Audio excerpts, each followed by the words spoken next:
بسم اللہ الرحمن الرحیم۔ السلام علیکم ورحمۃ اللہ وبرکاتہ۔ آج کی آیت سورۃ البقرہ، آیت نمبر 138۔ اعوذ باللہ من الشیطان الرجیم۔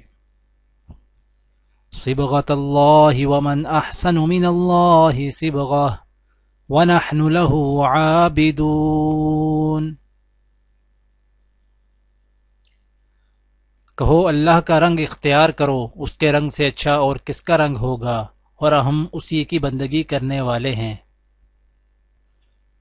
آج کی دعا: رب نجنی من القوم الظالمین۔ اے میرے رب، مجھے ظالموں سے بچا۔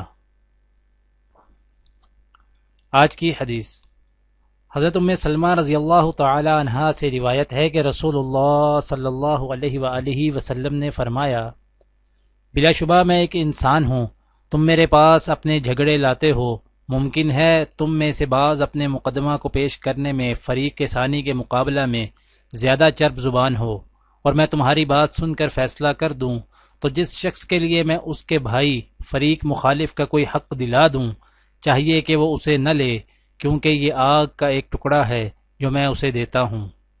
دعا ہے کہ اللہ تعالی دنیا اور آخرت کی تمام بھلائیاں عطا کرے، عمل کی توفیق دے۔ سبحان ربک رب العزت عما یصفون وسلام علی المرسلین والحمد للہ رب العالمین، آمین۔